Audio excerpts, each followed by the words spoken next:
दोस्तों, आज आपके सामने आने का यह मकसद है कि एग्जिट पोल्स बिहार के आ चुके हैं और एग्जिट पोल्स ये बताते हैं कि बिहार में बीजेपी और बीजेपी के छोटी बीजेपी ये दोनों की हार जो है वहां पर डिक्लेयर की गई है एग्जिट पोल्स के मुताबिक। अब मैं हैदराबादी भाइयों को सलाम करता हूं, हैदराबादी भाइयों को अपील करता हूं कि आप दुआ करो कि भारतीय जनता पार्टी और उनके खैर खाहों का जो है अल्लाह ताला बिहार से खात्मा करे।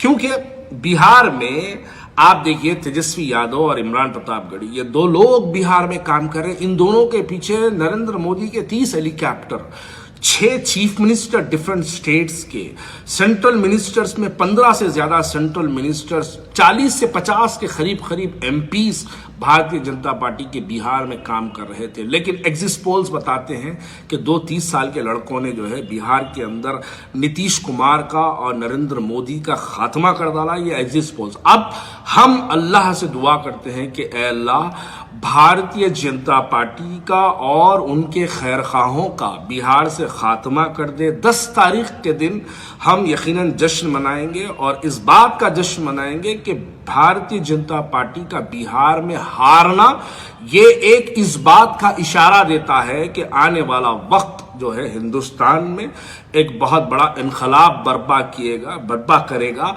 क्योंकि इस वक्त नौजवानों को आगे बढ़ने का वक्त है। और बहुत से लोग मुझे बहुत से सवालात करते हैं, बहुत से सवालात मुझे फेसबुक के जरिए किए जाते हैं, व्हाट्सएप के जरिए किए जाते हैं, लेकिन उसका जवाब मैं दे नहीं पाता। लेकिन आज कोशिश करूंगा कि थोड़े से आप लोगों के सवालात का जवाब दूं। बहुत से दोस्त मुझे सवाल करते हैं कि बिलाल भाई, क्या जरूरत थी आपको हैदराबाद से बिहार जाने की? मेरे भाई, बिहार में 13 मुसलमान सीमांचल के सेक्टर में, जहां पर मजलिस इत्तेहादुल मुस्लिमीन ने अपने 24 उम्मीदवार को डाला है, वहां पर 13 ऐसे मुसलमान हैं, चाहे वो किसी भी सियासी जमात से रहने दो, चाहे कांग्रेस से रहने दो, आरजेडी से रहने दो, किसी से भी रहने दो।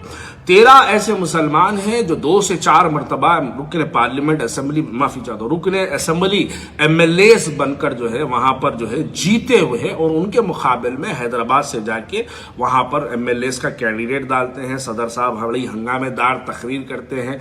सदर साहब की बॉस वाली एंट्री हेलीकॉप्टर में हो जाती है, वहां पर बड़ा हंगामा मचा जाता, अल्लाह रसूल के वास्ते दिए जाते हैं, बाबरी मस्जिद का वास्ता दिया जाता है, सीएए का वास्ता दिया जाता है, मुसलमानों के तहफ़्फ़ुज़ का वास्ता दिया जाता है। लेकिन अगर अमली तौर पर उसको हैदराबाद में देखा जाए, वहां ठहर के बाबरी मस्जिद का नारा लगाते हैं, यहां पर सेक्रेटेरिएट की 2 मस्जिदें शहीद होती है, वहां ठहर के सीए एनआरसी का जो है एहतजाज का ऐलान करते हैं। हैदराबाद में, हिंदुस्तान में किसी ने अगर सीए एनआरसी पर एहतजाज किया तो वो मजलिसियों ने किया। ये सदर साहब के खुद के अल्फाज है।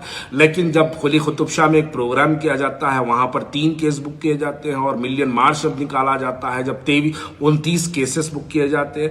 पूरे हिंदुस्तान में अगर मिलियन मार्च और कुली कुतुब शाह को अगर हटा दिया जाए तो हैदराबाद का नाम सीए और एनआरसी में जो है एहतजाज में कहीं शामिल भी नहीं होता है। वो तिरंगा रैली भी की गई है, तो जो अपने घर से निकल के बाजू के पड़ोसी के घर तक चले गए, वो बहरहाल वो कोई काउंटिंग में भी नहीं आती है। लेकिन वहां पर ठहर के बड़ी बड़ी बातें की जाती है। अब देखिए, बाबरी मस्जिद की शहादत का नारा लगाते हैं बिहार में। आप हैदराबाद में जो 1 साल में 3 मस्जिद और 2 आशिरखाने शहीद होते हैं, उसका वहां पर जो है जिक्र खैर नहीं किया जाता है। वहां पर ठहर के बाढ़ की बात करते हैं, पानी की बात करते हैं आपके हैदराबाद में। और हैदराबाद के अतराफ के हलकों में जो पानी का जो हाल है, आज तक भी हैदराबाद के अंदर ऐसे कई बस्तियां हैं जहां पर हैदराबाद के आबो अतनाफ में ऐसे बस्तियां हैं जहां पर आज 1.5 महीने से 1 महीने से ज्यादा हो गया और वहां बस्तियों में पानी ठहरा हुआ है। लेकिन उसके बारे में वहां पर बात नहीं की जाती है। और इस बार तो मैंने बहुत हैरत से मैं असदुद्दीन अवैसी साहब की तकरीरें देख रहा था। जो असदुद्दीन अवैसी साहब को पता नहीं क्या बात है, इस मरतबा बहुत ज्यादा तकरीरों में झूठ बोलने लगे हैं। क्योंकि असदुद्दीन अवैसी साहब को मैं भी बहुत अच्छी तरीके से जानता, वो तकरीरों में झूठ नहीं बोलते। लेकिन इस मरतबा क्या हो गया उनको पता नहीं, शायद बुखलाहट के शिकार थे बेचारे, वो नीतीश कुमार की हार से परेशान थे, या फिर वो बीजेपी अगर वहां से हार जाएगी तो अमित शाह जो है इनकी चाबी टाइट कर देगा। तो ये बहुत सी चीजें थी जिसकी वजह से सदर साहब बहुत परेशान थे। लेकिन 2 लड़कों ने वहां पर, 2 30 साल के लड़कों ने वहां पर बीजेपी से मुकाबला किया, वहां पर बीजेपी के अहले खैर हजरात से मुकाबला किया, बीजेपी के चाहने वालों से मुकाबला किया, जो लोग चाहते हैं कि भारतीय जनता पार्टी की सरकार बने उन लोगों से मुकाबला किया। इसके लिए काबिल मुबारकबाद है 2-30 साल के नौजवान जिन लोगों ने मुसलमानों के दरमियान में, दलितों के दरमियान में और हमारे हिंदू भाइयों के दरमियान में।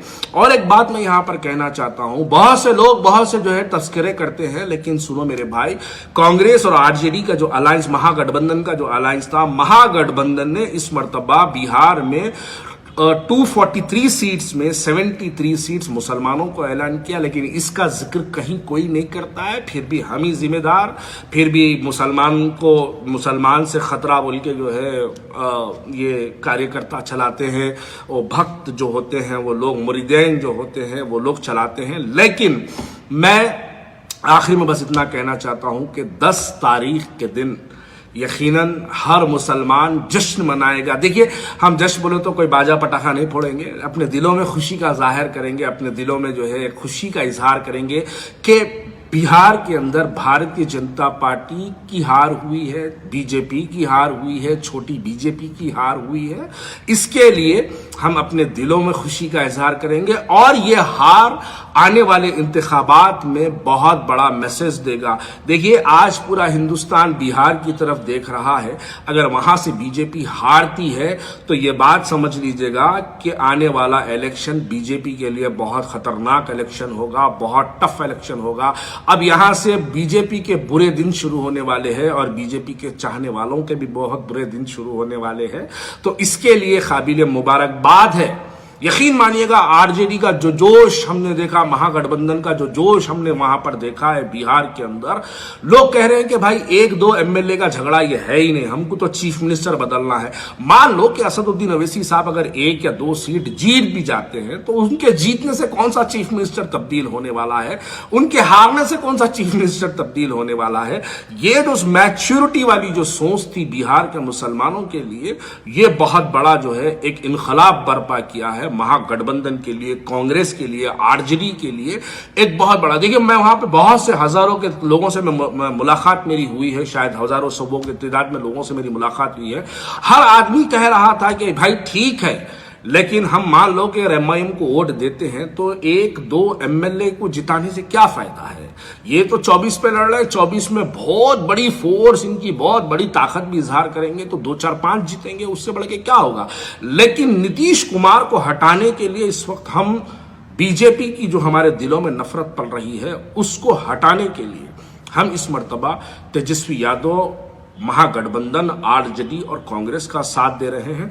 ये जो इनकलाब बर्पा हुआ है, ये इनकलाब यकीन मानिए 2023 या 24 के अंदर एक ऐसी एक आबो हवा पैदा करेगा कि वो आबो हवा हिंदुस्तान की सियासत को तब्दील करके रख देगा।